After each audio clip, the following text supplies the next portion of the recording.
Hi, my name is Shamika Renee Piggy. This is my significant other interview project. I'll be interviewing a seminary master's student by the name of Samuel Bell, who is currently attending the Nazarene Theological Seminary in Kansas City, Missouri. The participant will be assuming a role/character who is bringing his child in for an intake for possible admittance into a substance abuse treatment clinic. The character's child is struggling with substance abuse related issues and has recently suffered a drug overdose after using cocaine. Upon release from the hospital, the client's father has decided to bring the client in for an intake. Samuel Bell, the participant, works with individuals in recovery and will be playing on real life experiences for the role. However, these experiences are fictitious and are not the associated issues or problems of the role play participant or any specific individual. The role play will begin shortly. So hi, my name is Shanique Renee Piggy. I am a substance abuse counselor here at Healing Hearts. How are you today? I'm good. How about yourself, Shamika? I'm doing great. Can I get your name? My name is Julie Lewis. Can I get that again? I'm sorry, Julius Lewis. Okay, Julius Lewis. Okay, Julius. Well, I'm going to go in by first stating that I will be taking some notes throughout the interview. Is that okay with you? It's fine with me. All right. So we'll talk a little bit about my background. I've been a substance abuse counselor here for approximately 4 years, and I have my license and credentials through the Missouri Credentialing Board.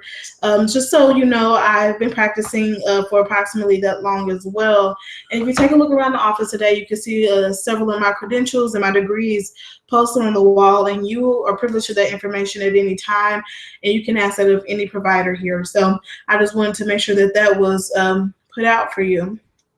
I am a counselor here with clients as well, and I serve as a primary counselor for several of the clients. However, today what I will be doing is assisting in the interview process for your son, and of course getting that information from you, and I'm going to talk a little bit about that later on. I know you're familiar with some confidentiality laws that we follow here. I know at the screening that you got a little interview of that as well. They discuss the confidentiality clauses here. Would you like for me to go over that again? No. Okay. Just to be on the safe side, though, I am going to talk a little bit about the limits. Is that okay with you? It's fine. Just to remind you again of the limits here. We cannot hold any private confidences concerning suicidal risk or ideation. In that regard, if there is any reporting of increased suicidal risk or suicidal risk at all, we do have to alert the authorities and hotline that to get additional referrals, which could be into psychiatric hospitalization or another treatment facility that it can provide that care and that service. Also, any reports of homicidal ideation or homicidal risk, we do have a duty to warn. So if you're planning to hurt someone, we have a duty to warn that individual that you could possibly be coming to hurt them, so they can seek appropriate protection with the authorities as well. In addition, any reported physical, verbal, or sexual abuse that you report either being committed by yourself or someone else, we do have to report that as concern for the client as well. So that's not something that we can hold in confidence, just to make sure. And just for our own protection as an agency, we do report any crimes committed on our campus, and anything that concerns the well-being of our clients as a crime will be reported as well. Is that understandable? Yes. All right. So I'm going to talk a little bit about the interview today. The interview is going to last approximately 45 minutes. And within that interview, we're going to talk about some issues that are bringing you here, some concerns that you have concerning your son, as I know that that's one of the major reasons that you're coming in today. Also some goals that you see that you think that he will want to work on, or some things that you want to see from him as well, and also some of his strengths that can help get him through the program. So we're going to do a full encompassing interview today. At the end, we're going to talk a little bit about treatment recommendations as we begin to close out the session. Is that something that you're open with today? Yes, I am. Okay. So again, just want to let you know I will be taking some notes. My role here was just to facilitate this interview and then help you guys along the process towards getting that treatment recommendation solidified and then getting you guys over to the therapist so that they can make a final determination after assessments concerning diagnoses and things of that nature. Is that understood? That's understood.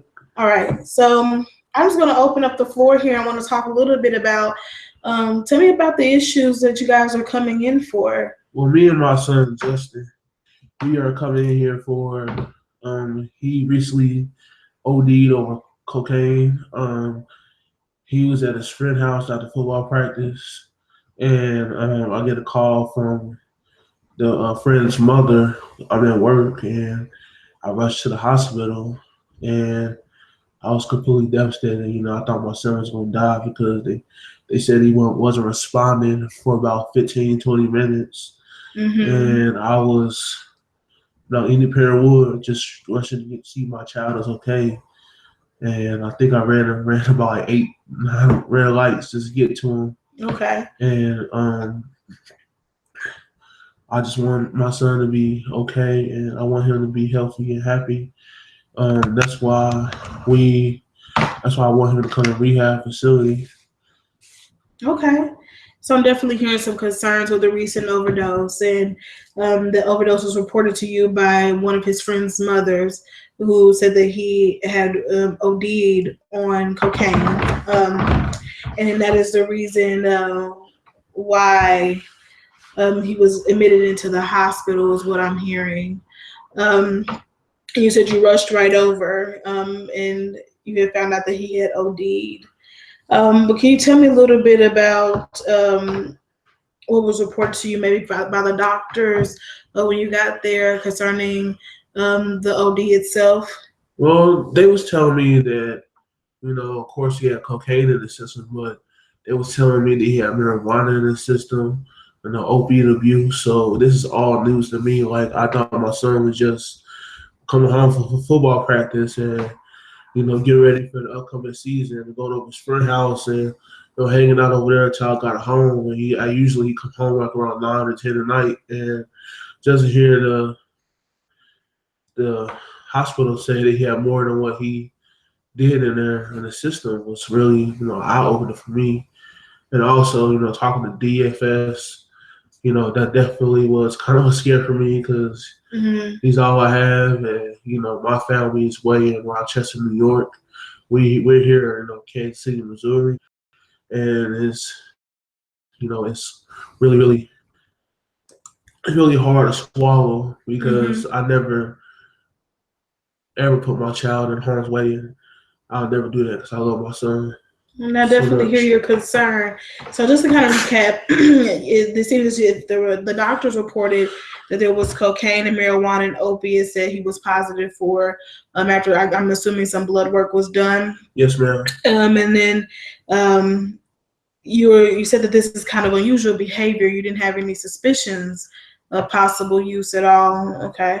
And you said that the DFS, so I'm considering the Division of Family Services, came to visit you.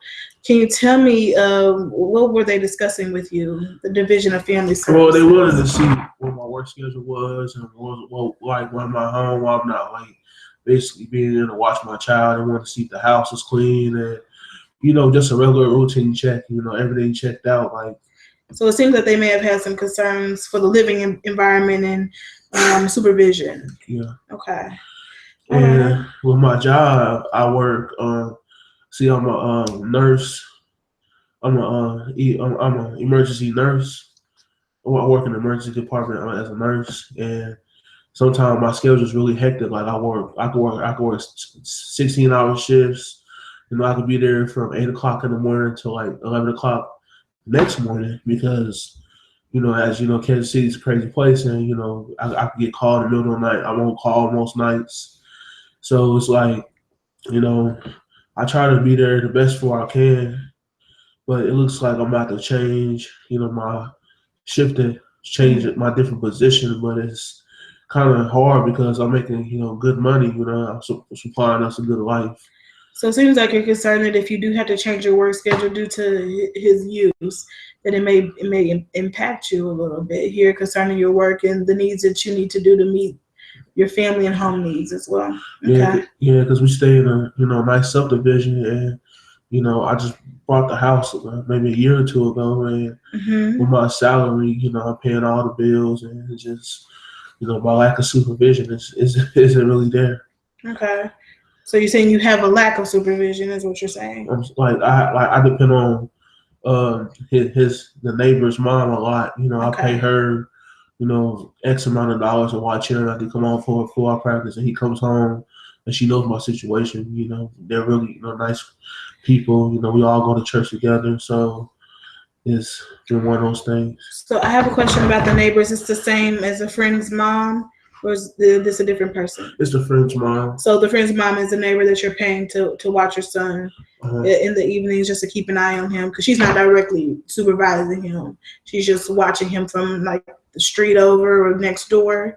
I believe she lives like 5 houses down. Okay. So she's still in the same block, and so she's just checking on him, maybe calling in. It seems. Well, he comes over directly out of football practice. Oh, okay. So she's really watching him. So I'll pay her to watch him, and I'll come get him. Maybe I'll come get him like maybe every other day to come home. Okay. So I have a question. Your son, you reported earlier in the pre-admission that he's 16 years old. Oh, yes, ma'am. So what is the concern with him being at home by himself, where he needs to have a caregiver at this age? See, my son is sneaky. One time, I worked a double shift, and I wanted him to, I trust him by himself. Then I come home, I get a call from the police saying that it was a party in my house. Okay. So they trashed everything, like a lot of my belongings, like my trophy case, because I played college football also, and I won some almost All-American. My stuff was trashed, and it was just beyond belief. So I had to deal with that. That was about 6 months ago. Okay. So that's why I told him that he's no longer allowed to be in the house by himself. Without you being home. Okay. Yeah. So that makes sense. I understand. So again, you are his father, and how many years have you been in this relationship with him? Has it been since day one with birth? Since day one, I've been there. Okay. With me and my wife, comes with umbilical cord. I signed his birth certificate. I saw his first walk. I've been a father there since day one. So day one, you've been a father. I wanted to talk about, how would you describe your relationship before this overdose that he's experienced, before this chemical use? I'll describe it, as kind of distant. Okay, it's been distant. It's been distant because his mother was when he was about 5 years ago. I'm sorry, 6 years ago. He was with his mother coming home from the grocery store. Mm-hmm. And I don't know if my wife was, had come home from work, had a couple, a cocktail or two. She was picking them up from the Boys and Girls Club. Mm-hmm. And sorry about this. It's okay. It's really hard to talk about. It's okay. Sorry. Just take your time. There's no need for us to rush through any of the questions. Sorry. She was driving home, and she ran a red light. The car didn't see her, and it hit her passenger side, and she was dead. Right, she was DOA, dead on arrival. And my son was trapped in the back. They had to get the jaws of life to get him out of there, and he spent about 8 weeks in the hospital recovering. Because he had shattered his knee. Oh, okay. And they had to do reconstructive surgery on it. And by the grace of God, he played sports. Because at first they told him that he couldn't ever play any physical activity, let alone walk again. Mm-hmm. And it was such a devastating accident. And that's been one of the hardest things we had to do as a family, was burying his mother, my wife, my love. Mm-hmm. And having her not there in his life is absent. I think that kind of maybe led to him hanging with the wrong crowd and hanging with people he shouldn't be hanging with, and I myself I seeking grief counseling. And every time I try to get him to go, he said he doesn't want to talk about it. He doesn't care. And I deal with my grief. I feel like I'm in a good place mentally, but I feel like that he's still maybe struggling with that. All right. I definitely want to get into some of those behaviors towards as we get more into the assessment. Definitely want to speak on that. And you are currently living with him, as you mentioned. Do you plan on continuing to live with him? It's my son. I want to live with him. That's he's my responsibility. And I just think that this is the last resort. I told him that you gotta get yourself cleaned up, and get yourself cleaned up because if you don't be here, I'm looking at you in a body bag for overdose. And so you definitely are very much concerned about his behaviors. Yeah, that he just brushes us off. He says he's having fun with his friends, and he's being a teenager. He's being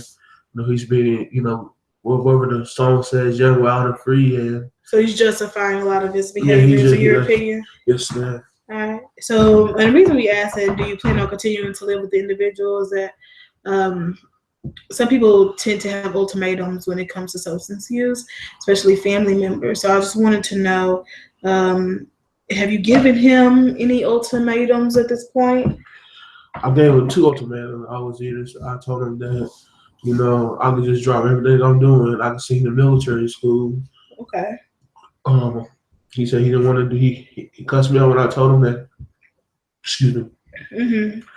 I told him I told him that if his behavior doesn't straight up, I'm gonna tell his football. I'm not gonna play football no more. Okay. And he loves to play football. And I gave him a football ultimatum. And the final ultimatum is that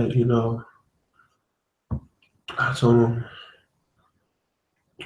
I hate to say this, I want to say it brings a tear to my eye.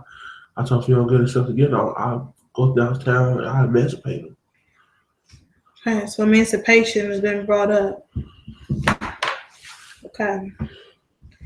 I want to kind of just review what we've discussed so far. So we've definitely talked about the use being very problematic, but we also identified that there could be a key issue in regards to the recent death of his mother, and the way that she passed in that car accident may have be triggering some issues here that has led to the substance use and the negative peer interactions, and that you are currently living with him and you do plan to continue living with him, but that you've also given some ultimatums, and that being military school, he won't be able to play football, and then ultimately if it continues to happen where he struggles with these behaviors, you're looking into the possible emancipation.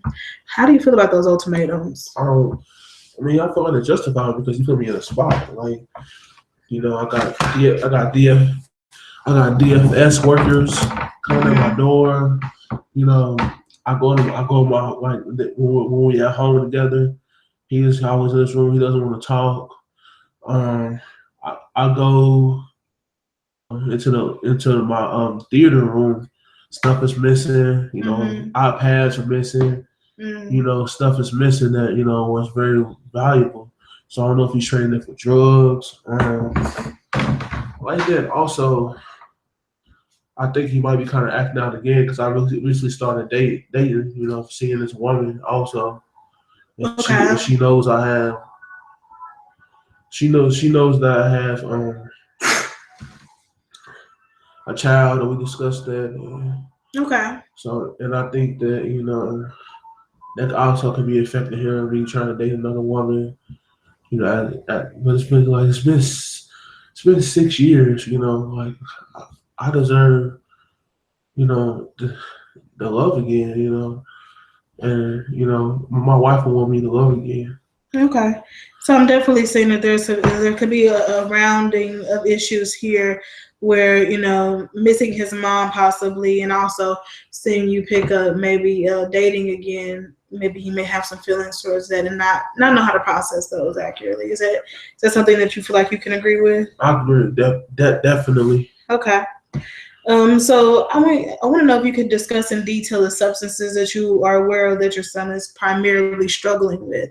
I know that the doctor identified 3, such as opiates, cocaine, and marijuana. And with that, are those drugs that you two identify as being a struggle? Well, I myself, when I was in college, I struggled with substance use. Mm-hmm. And ultimately, I feel like that cost me my dream is of being a professional athlete. Okay. Because when you're a professional athlete, they give you opioids for the pain, and I did have like a torn MCL. Okay. And they gave me. So, and I know that I really would like to talk about a lot of the family history as well. But I just really want to discuss the substances that you are aware of that he may be primarily using. Well, cocaine. I know that he used cocaine because I came home and I saw a white line on the kitchen counter, and I know it wasn't flour because the flour was in there. I didn't touch it, and I confronted him about it, and he said he was trying to make some cookies. And, okay, he tried to play it off as flour. Yeah. Okay. And the opiates is something new to me because I know that he has a friend. I think the friend he lives with. Well, not friend he lives with. A friend he goes over after school. Their father has a prescription for that because he has chronic back pain. Okay. So he could be getting possibly from his friend. So we definitely see a means of being able to get the drug use. Yeah. The drugs itself for use. And so the drugs that we are discussing again that you are aware that the individual is using is cocaine, marijuana, and pain pills is what it seems like with the opiates. Okay. And what of all those drugs, what do you believe is the individual's drug of choice? I would say it has to be the cocaine because that was a pretty big white line on the kitchen counter. And it's a thing that continues to be persistent. Yeah. In all the reporting, it seems. Okay. It was me. I knew he was doing coke about it. I confronted him about it. As far as I took his word for it. Now, OD. So I definitely was cocaine. Okay. So you said that you had found a white line, and so the question I'm going to ask now is, how long have you been aware since that event of the individual's drug use? How long ago was that? Maybe about 3 weeks ago. Okay. I came home from work. I took the day off because I wasn't feeling well, and I guess he thought I was gone. And then he said, "Hey, Dad," and I kind of busted him on him. He's about to hit the line. He just like wiped it off the counter. Oh wow! And he, he said, "Hey, Dad, let's get something to eat. Go back to our room and buy." And it was like kind of suspicious. But kids think they sneaky, but I found something. When I was going to my garage to lift weights, he does that sometimes, and I happened to see a gym bag open, and I saw this little white bag. I saw this little white bag in it with a little rock in it, and I know it wasn't Tic Tac or anything like that. So it was definitely coke. I understand. All right, so you definitely knew that it was cocaine that had that you had seen and caught in the weight room, I'm assuming. Yes. Okay. So a lot of parents don't necessarily know the answers to these questions coming up, but if you do know some answers, I just want you to chime in. It's okay if you don't. It's not common that most parents do. But I want you to just try to think of the best way to answer these questions. And if you can't, that's fine. We can continue to move on. How often in the last month that you were aware of did your son use any of those drugs? I don't know. Okay, that's okay. I'm going to the next question. To your knowledge, how much is your son's daily use of each of these drugs? I have no idea. Okay. In your opinion, do you think your son is using these drugs frequently? Yes. Okay. Could you possibly attach a number to that? I just know that, maybe just ballpark maybe 5 times, 6 times a week. Okay, 5 to 6 times a week. Okay, and I know that we did tell him that we are going to be doing this interview with you, and he was open to it.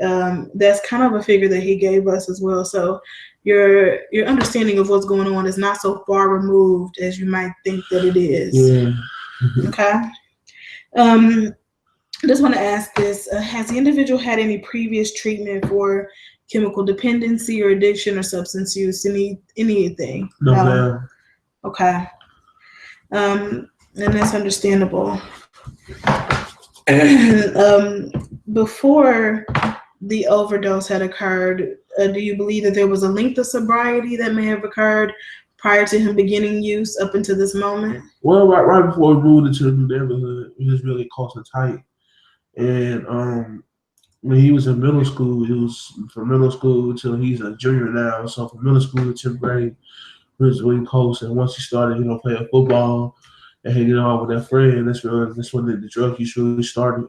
Okay, but you're not familiar with any sobriety in between those periods. Okay, maybe 3 years or something like that.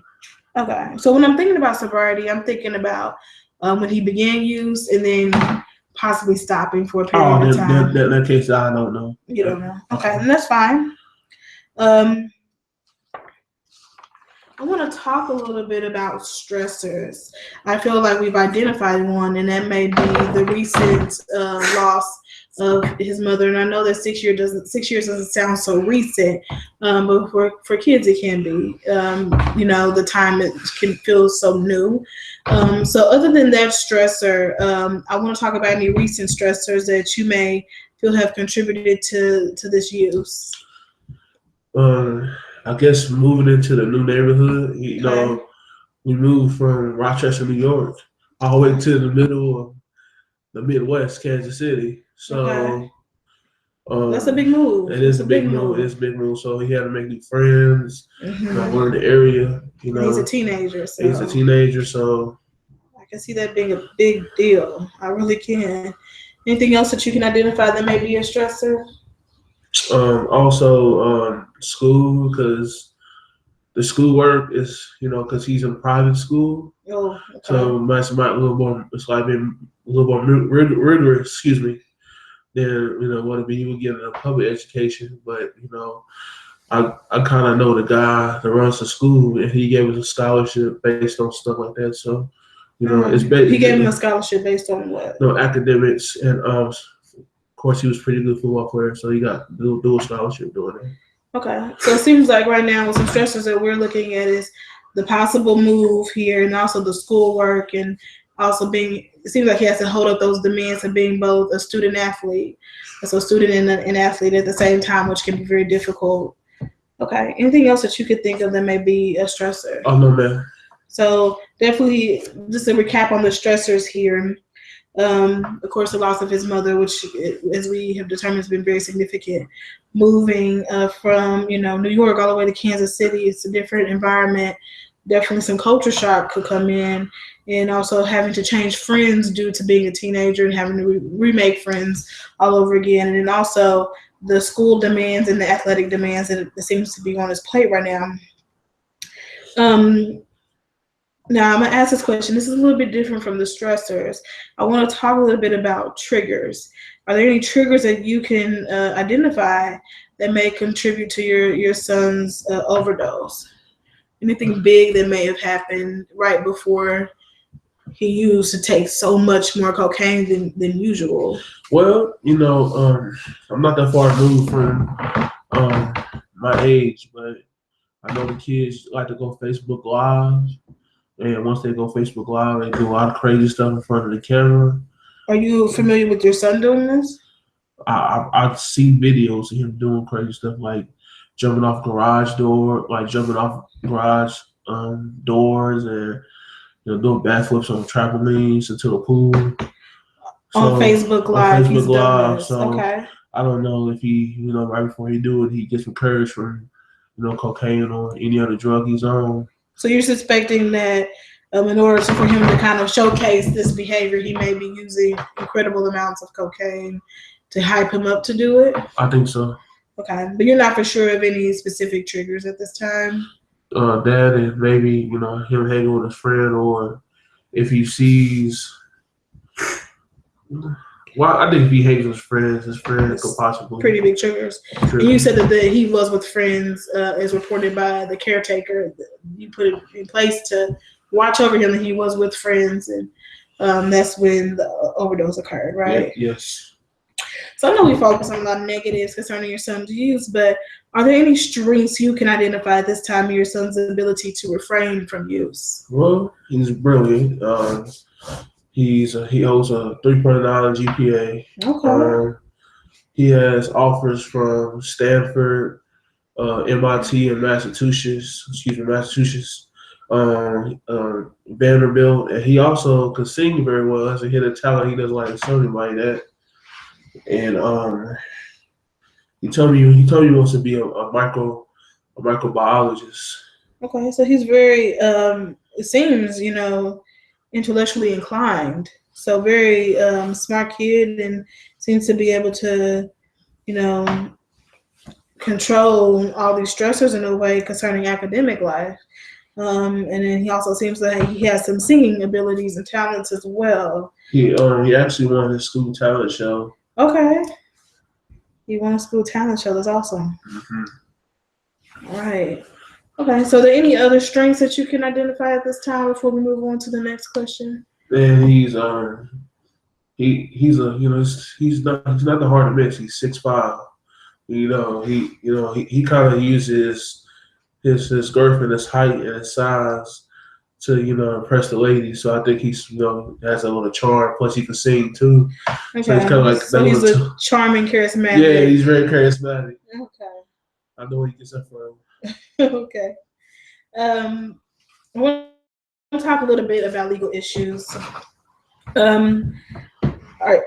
Are you currently aware of any legal issues your son may be experiencing at this time? Other than DFS, coming in the house, that's pretty much nothing else. So no legal issues. All right. It seemed like the DFS was a pretty routine thing that occurs after an event of that nature. Mm-hmm. Okay. And is he currently working? He doesn't work because he's too busy with extracurricular activities. Okay. Too busy for work. Are you interested in him gaining employment? I would like him to do. I would like him to get internships in the summer, so that way that looks good on his college application when he applies to those other schools. Okay. And he just told me he doesn't want to work anywhere if he's not making any money. I told him, I did give him like a monthly stipend, like around $250, and he just told me, he wants to buy Jordan tennis shoes. He wants to, buy the most expensive things. And I just told him, you gonna go broke trying to impress these ladies. Well, I have a question. This is just a question, and is there concern now with giving him a monthly stipend with the recent overdose? Definitely, he's not getting a red cent unless I will go to the store, I will go buy his needs, and so you'll purchase the items. I'll purchase his items for him. Okay, that's understandable. Definitely with the risk right now. I'm gonna talk a little bit about physical and mental health. Does your son have any physical and mental health issues that you're aware of? No, but I'm sorry. He does suffer from depression. Okay. And he takes 25 milligrams of Prozac, but I've been suspecting since he's been, doing all these drug bans, these drug runs. I think he may be overtaking his meds. And that's understandable. He may be overusing his meds. Okay.